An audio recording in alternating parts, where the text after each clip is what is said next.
The First Lady and I are honored to welcome to the White House Prime Minister Netanyahu of Israel and Mrs. Netanyahu. Thank you so much. Thank you, Sarah.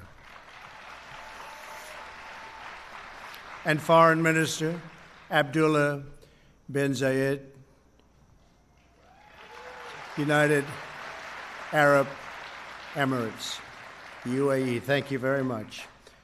And Foreign Minister Abdulaziz Al-Zani of Bahrain. Thank you. Thank you very much. We're here this afternoon to change the course of history. After decades of division and conflict, we mark the dawn of a new Middle East. Thanks to the great courage of the leaders of these three countries, we take a major stride toward a future in which people of all faiths and backgrounds live together in peace and prosperity. In a few moments, these visionary leaders will sign the first two peace deals between Israel and the Arab state in more than a quarter century. In Israel's entire history, there have previously been only two such agreements. Now we have achieved two in a single month, and there are more to follow.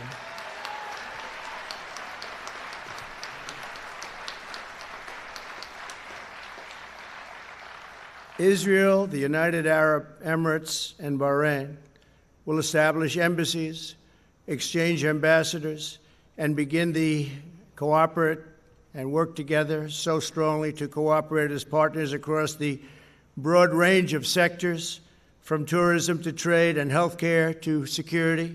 They're going to work together. They are friends. The Abraham Accords also opened the door for Muslims around the world to visit the historic sites in Israel and to peacefully pray at Al-Aqsa Mosque in Jerusalem, the third holiest site in Islam.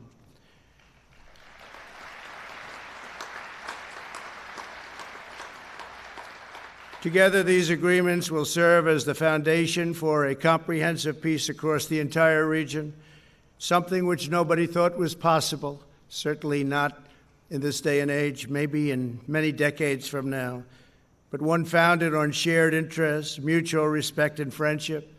To our honored guests from Israel, the United Arab Emirates, and Bahrain, congratulations on this outstanding achievement. Congratulations. Fantastic.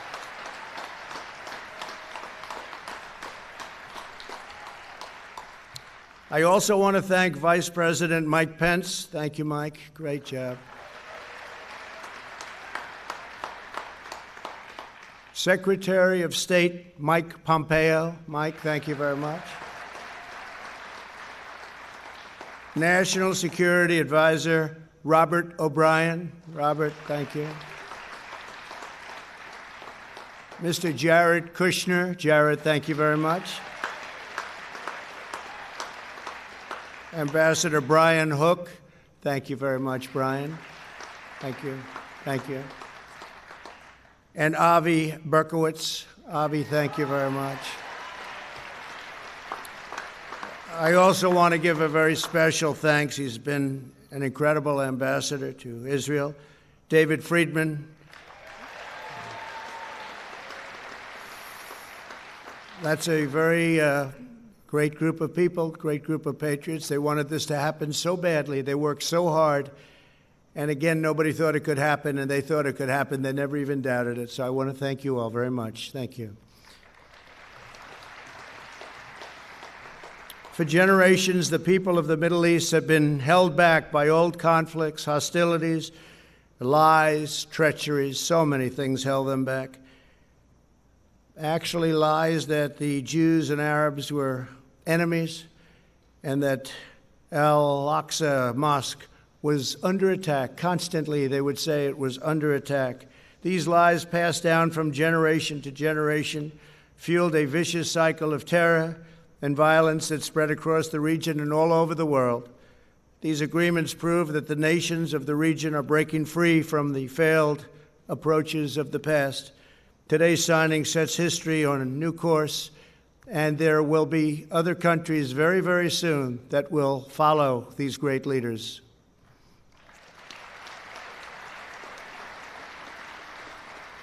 The people of the Middle East will no longer allow hatred of Israel to be fomented as an excuse for radicalism or extremism, so important. And they'll no longer allow the great destiny of their region to be denied. On my first foreign trip as president, I had the honor of addressing the leaders of more than 54 Arab and Muslim nations in Saudi Arabia. My message that day was very simple. I urged the nations of the Middle East to set aside their differences, unite against the common enemy of civilization, and work together toward the noble aims of security and prosperity. I offered America's friendship. I offered America's help. But I said clearly that the nations of the regions had to decide what kind of a future they wanted for their children and for their families and for their nation itself. No one could make that choice for them. They had to do that themselves. Today, the world sees that they're choosing cooperation over conflict, friendship over enmity, prosperity over poverty, and hope over despair. They are choosing a future in which Arabs and Israelis, Muslims, Jews, and Christians can live together, pray together, and dream together, side by side in harmony, community, and peace. Once again, let me congratulate the people of Israel, the people of the United Arab Emirates, and the people of the Kingdom of Bahrain. God bless you all. This is an incredible day for the world. This is a really wonderful and beautiful occasion. I want to thank all of the members of Congress for being here, senators, congressmen, congresswomen. We just appreciate it so much. Everybody wanted to be here. It's a very important day for the world. It's a very important day for peace. Before the parties sign the accords, I'd like to ask Prime Minister Netanyahu to say a few words, followed by the Foreign Minister of the United Arab Emirates and the Foreign Minister of Bahrain. Thank you very much. It's a great honor. Thank you.